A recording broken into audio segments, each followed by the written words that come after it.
నమస్తే, welcome to prince TV. ఏంది ఎలక్షన్లు అయిపోయినాయి, మళ్ళీ ఇది అంతా అయిపోయింది, సీఎం అయిపోయినాడు, ప్రధాని అయిపోయినాడు, మంత్రులు అయిపోయినారు, అంతా అయిపోయినాడు, ఇంకా కేతిరెడ్డిని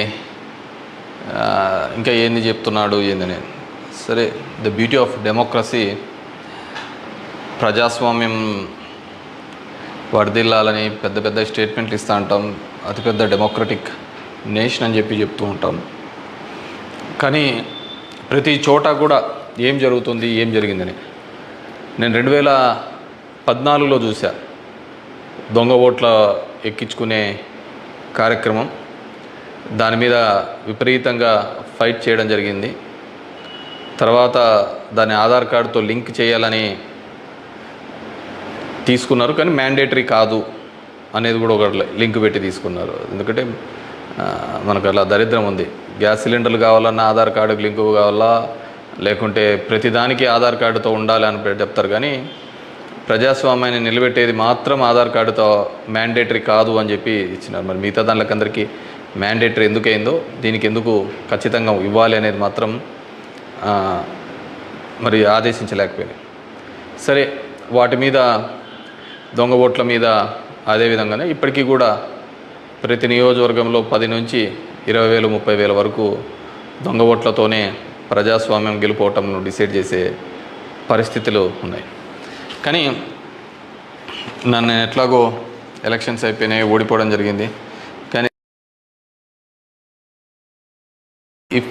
దీనికి సంబంధించి ఏ విధంగా ప్రతి ఒక్కటి చోట కూడా ఈవీఎంస్ అనేది ఇప్పుడు పెద్ద క్వశ్చన్ మార్క్. ఏం జరుగుతుంది, ఏ విధంగా అని చెప్పేసి డే 1 ఈ ఎలక్షన్ ప్రాసెస్ అంతా కూడా మనం చూస్తే తప్ప, ఎలక్షన్ ప్రాసెస్ చూస్తే కరెక్ట్ ఎలక్షన్స్కి ఒక వారం 10 రోజుల ముందు, నోటిఫికేషన్కి వారం 10 రోజుల ముందు అక్కడున్న ఎలక్షన్ కమిషన్ మెంబరు గోయల్ అనే అతను రిజైన్ చేస్తాడు. ఎందుకు రిజైన్ చేస్తాడో, ఏ దానికి చేస్తాడో తెలీదు. తర్వాత అంతకుముందు వరకు ఉన్న ఒక చట్టం, ఒక ఎలక్షన్ కమిషన్లో ఒక మెంబర్ని అపాయింట్ చేయాలనే దానికి ప్రధానమంత్రి, ప్రతిపక్ష నాయకుడు, చీఫ్ జస్టిస్ ఆఫ్ ఇండియా ఈ ముగ్గురు సమక్షంలో ఎన్నుకోవాల్సిన దాన్ని మళ్ళీ ఒక కొత్త చట్టం తీసుకొని వచ్చి ప్రతిపక్ష నాయకుడు, ప్రధానమంత్రి, క్యాబినెట్ సహచరుడు అని పెట్టి తీసుకొని వచ్చి ఒక కొత్త వ్యక్తిని తీసుకొని రావడం జరిగింది. అది మనం అందరం కూడా చూడడం జరిగింది. కానీ ఏం చేస్తారంటే బ్యూటీ ఆఫ్ డెమోక్రసీ, ఏ విధంగా కావాలంటే వాళ్ళ ఆ విధంగా చేయడం జరిగింది. ఈరోజు నేను కొన్ని ఉదాహరణలతో, నేను ఆంధ్రప్రదేశ్ దీని గురించి మాట్లాడితే మీరు ఇట్లా ఓడిపోయినారు కాబట్టి ఏమైనా చెప్తా అంటారు, ఏమైనా మాట్లాడుతూ అంటారు, ఏం అప్పుడు లేదా ఇప్పుడు లేదా అని కూడా మాట్లాడుతూ ఉంటారు. నేను ఇంతకుముందు కూడా చెప్పా, ఏ విధంగా కేవలం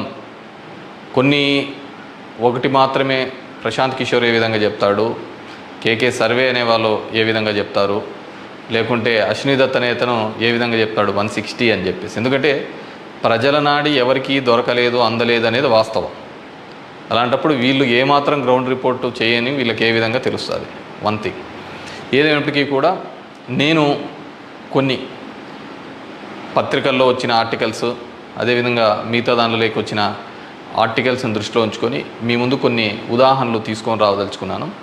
ఇక్కడ చూసినామంటే తమిళనాడు రాష్ట్రంలో తిరువల్లూరు నియోజకవర్గంలో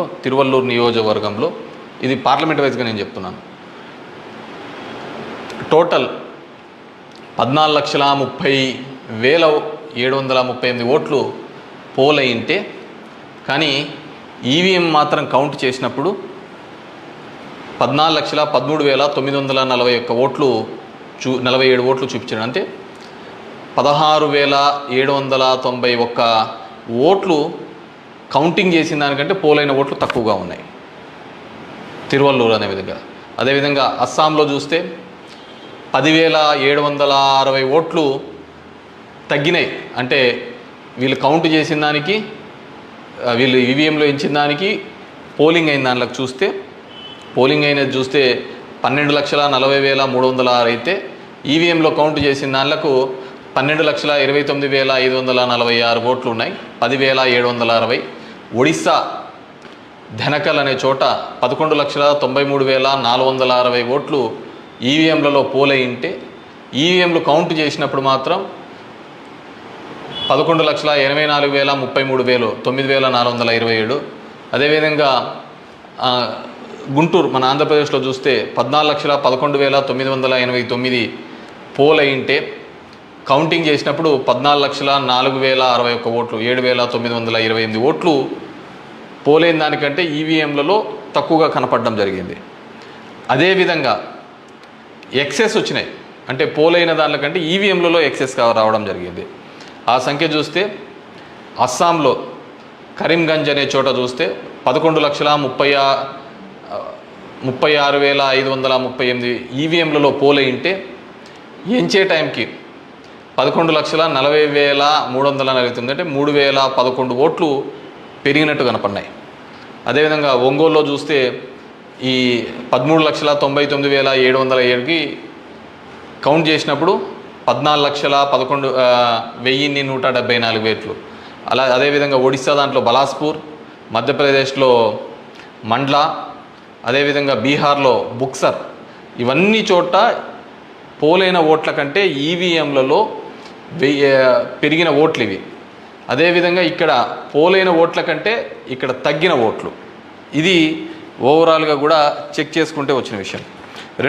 రెండో దానికి చూస్తే టోటల్ ఈ విధంగా చూస్తే దేశవ్యాప్తంగా 140 నియోజకవర్గాల్లో ఈ విధమైన ఓటు డిఫరెన్సెస్ జరిగినట్టు మొత్తం దీనిలో ఫామ్ 17C దీనిలో చెక్ చేసిన చోట మనము చూడడం జరిగింది. పైకెత్మా. అదేవిధంగా ఈ విధంగా 16,000 ఓట్ల నుంచి ఈ విధంగా చేయడం జరిగింది. మే 25 ఈసీ రిలీజ్ చేసిన దాని ప్రకారము ఒక్క నిమిషం, ఇవన్నీ కూడా చిన్నవి మాక్ ఓటింగ్లలో జరిగినవి ఇవన్నీ అని చెప్పేసి వాళ్ళు చెప్పడం జరిగింది. ఇంకా ఏమంటే ఫామ్ 20 ఇంకా ఇంతవరకు ఆన్లైన్లో కూడా అప్లోడ్ కాలే. మామూలుగా ఇవన్నీ ఆన్లైన్లో అప్లోడ్ కావాల్సిన విషయం. ఎందుకో అవన్నీ చెప్పచ్చు, లక్షల మెజార్టీలలో వస్తున్నప్పుడు ఈ 1000, 2000, 3000 ఎందుకు ఈ విధంగా అని చెప్పేసి నేను దానిలో కూడా కొన్ని ఉదాహరణలు చెప్తాను. దీనిలో సంబంధించి చూస్తే మొదటిది ముంబై నార్త్ వెస్ట్ మహారాష్ట్ర దానికి సంబంధించి మొత్తం ఈవీఎంలలో పోలైన ఓట్లు 9,51,580 ఓట్లు మొత్తం పోలైనాయి. కానీ ఈవీఎంలు లెక్కేసినప్పుడు దాంట్లో 9,51,582 ఓట్లు ఈవీఎంలో మాత్రం కౌంటెడ్గా కనిపినాయి. అంటే ఆడ లెక్క చేసిన దానికి దీనిలకు సంబంధించి తేడా కనపడడం జరిగింది. కానీ అక్కడ ఏం జరిగిందంటే శివసేన యూబీటీ అభ్యర్థి డిఫీటింగ్ అమోల్ గజనాన్ అనే అతన్ని 48 ఓట్లతో మాత్రమే అక్కడ ఓడించడం జరిగింది. అదేవిధంగా సెకండ్ కేసులో చూసినాము అంటే జైపూర్ రూరల్లో రాజస్థాన్లో 12,38,818 ఓట్లు ఈవీఎంల ద్వారా పోలయింటే కానీ ఈవీఎంలలో లెక్కించినప్పుడు మాత్రం అది 12,37,966 ఓట్లుగా మాత్రమే చేయడం జరిగింది. 852 ఓట్లు అక్కడ కౌంట్ కాలే. 852 ఓట్లు అక్కడ కౌంట్ కాలేదు. బీజేపీకి సంబంధించిన రావు రాజేందర్ సింగ్ అనే అతను ఈ సీట్ని గెలవడం జరిగింది. అతను గెలిచిన దానికి మార్జిన్ 1,615 ఓట్లు, 1,615 ఓట్లతో ఆయన గెలవడం జరిగింది. 1,600. కానీ అక్కడ వచ్చిన తేడా 852. ఇది ఇట్లా మారిపోయినా ఇది ఇట్లా గెలిచిందో అంటే ఆ లోయెస్ట్ మార్జిన్. ఎందుకని థర్డ్ కేసు చూస్తే కంకర్ ఇన్ ఛత్తీస్గఢ్ అక్కడ పోలైన ఓట్లు 12,61,103 ఈవీఎంల ద్వారా ఓట్లు పోలైంటే ఈవీఎంల ద్వారా మనకు ఫామ్ 17లో ఇచ్చినప్పుడు ఈవీఎంల ద్వారా ఉండేది. కానీ లెక్కేసినప్పుడు 12,60,153 ఓట్లు అక్కడ కౌంటెడ్ అని 950 ఓట్లు ఆడ కౌంట్ చేయలే, మిస్ అయినాయి. ఎట్లా మిస్ అయినాయో తెలియటంలే, ఎక్కడ కనపడటంలే. దాని ద్వారా బీజేపీకి సంబంధించిన భోరరాజ్ నాగ్ అనే ఇతను గెలవడం జరిగింది. 1884 ఓట్లతో గెలవడం జరిగింది ఇతను. 4th case Farrukhabad in Uttar Pradesh. 10,32,244 EVM ఓట్లు పోల్డ్ అయితే, కానీ ఈవీఎంలలో చెక్ చేస్తే ఫామ్ 17 ఒక విధంగా ఉంది, దీనిలో చెక్ చేస్తే 10,31,740 ఈవీఎం ఓట్స్తో ఉన్నాయి. 460 ఓట్లు కౌంట్ చేయలేదు. ముఖేష్ రాజ్పుత్ అనే అతను గెలిచినది 2,678 ఓట్లతో. ఇటు గెలుపోవటంలో కంటే మార్జిన్ కంటే అసలు ఈ ఓట్లను ఎక్కడికి పోతున్నాయి, ఎక్కడికి మిస్ అయిపోతున్నాయి. అండ్ ఈ కేసులలో చూస్తే ఇవి అసలు వివిప్యాట్లను కౌంట్ చేయాలని, అదేవిధంగా 100% ఇవన్నీ మాల్ ఫంక్షన్గా జరుగుతున్నాయని చెప్పినా కానీ మార్జినల్ ఎల్లరని, అదేవిధంగా సర్ప్లస్ ఓట్లు ఎందుకు వచ్చినాయనే విషయాన్ని ఇంతవరకు కూడా ఎలక్షన్ కమిషన్ చెప్పలేకపోయింది. అదేవిధంగా పార్లమెంట్ వైజ్గా ఎక్కడ తగ్గినాయి, ఏ విధంగా అని చెప్పేసి ఇంతవరకు ఒక స్టేట్మెంట్, ఒక రీజనబుల్ స్టేట్మెంట్ కూడా ఇవ్వలేకపోయింది. ఈవీఎంలలో ప్రతి దానిలోనూ కూడా ప్రతి పార్లమెంటుకు సంబంధించి ఈ విధంగా తక్కువ ఎక్కువ వచ్చినట్టు కూడా వాళ్ళు చూపించలేని పరిస్థితి. ఎందుకంటే ఇది గెలుపోవటంలో సంబంధించిన సమస్య కాదు.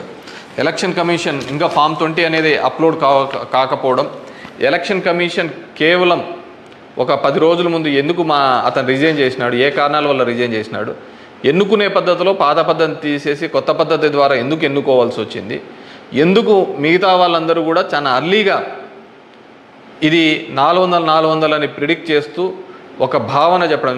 మనం టీవీలలో కూడా చూసినామంటే ఆంధ్రప్రదేశ్లో 9:30-10 కల్లా కూడా అసలు కౌంటింగ్లో అనేది ఒక రీజనబుల్కి రానిదే 100, 150, 120 అని ప్రొజెక్ట్ చేసినారు. అసలుకు వైసీపీ సీట్లు 25 కంటే దాటి చూపిలా. అసలుకు మొదట అర్ధ గంటలోనే మొత్తం నియోజకవర్గం అంతా ఏ విధంగా చూపిస్తారు, మొత్తం రాష్ట్రం అంతా ఏ విధంగా రిప్రజెంట్ చేస్తారు. సో ఆ విధంగా రిప్రజెంట్ చేయడానికి ఏంటంటే బేసిక్గా అక్కడున్న ఏజెంట్లు కావచ్చు, అధికారులు కావచ్చు, వన్ సైడెడ్గా పోవడం కోసం ఆ విధంగా చేసినారు. ఆ విధంగానే ఉండడంతో ఆల్మోస్ట్ వాళ్ళందరూ కూడా 10:30 నుంచి బయటికి రావడం మొదలుపెట్టినారు. ఏం జరిగింది అనేది అసలు ఎవరికే కానీ అర్థం కాలేదు. టీవీలలో చూసినాము అంటే అసలు 8:30 అంటే 9:30 కల్లా 100-150 సీట్ల లేక వచ్చేసినాయని ఎలివేషన్స్ అన్నీ ఇవ్వడం జరిగింది.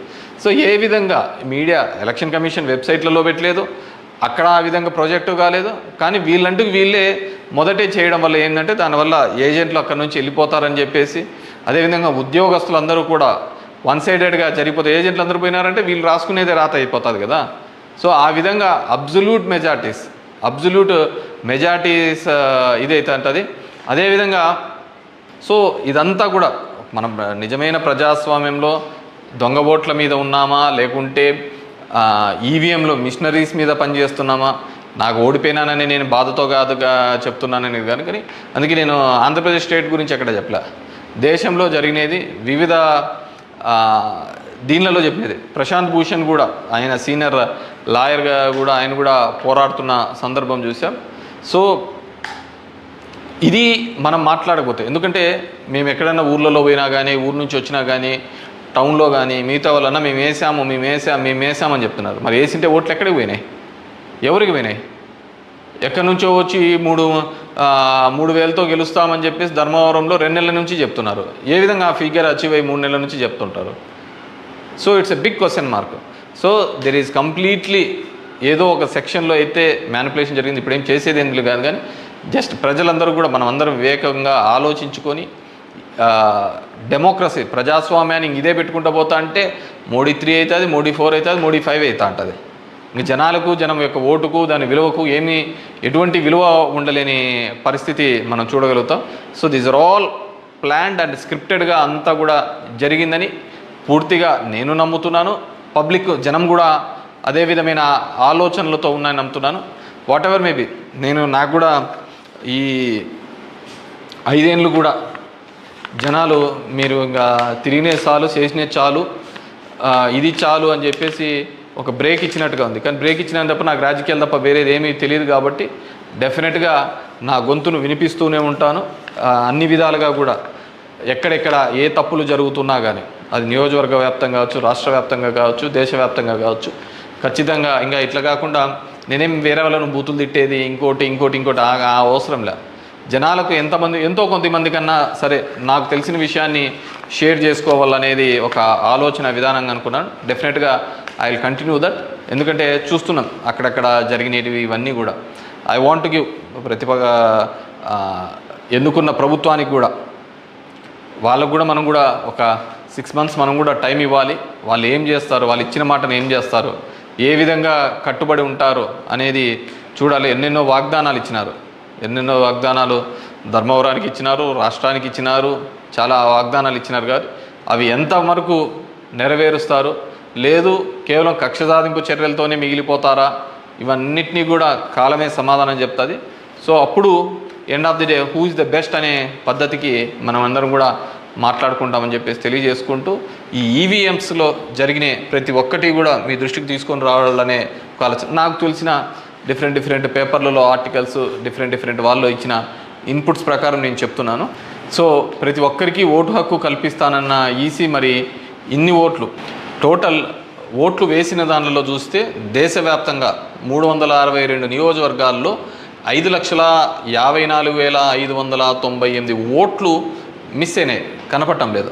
అది అంటే అది హెచ్చుతగ్గుల్లో కావచ్చు, దీనిలో కావచ్చు, కరెక్ట్గా రాకుండా అన్ని ఓట్లు మిస్ అయినాయి. మరి ఈ ఓట్లని ఎక్కడికి పోయినాయి? సో ఇదే పద్ధతిలోనే మొత్తం నడవాల్సిన పరిస్థితే అనేది కూడా మనమందరం కూడా ప్రజాస్వామ్యంలో ఉన్న ప్రతి ఒక్కరు కూడా మనమందరం కూడా ఆలోచించుకొని భవిష్యత్తులో దీని మీద మాట్లాడకపోతే నిశ్శబ్దంగా ఉన్నాము, వచ్చింది మన గవర్నమెంట్ ఎగరలాడదామని, ఇంకోటి వచ్చింది ఇది అని చెప్పేసి వాళ్ళు చేసినారు. సరే, సదరన్ పార్ట్ ఆఫ్ ఇండియాలో కొత్తగా తీసుకొని వచ్చినారు, కులం మతం అనే దాని మీద రాజకీయం తీసుకొని వచ్చినారు.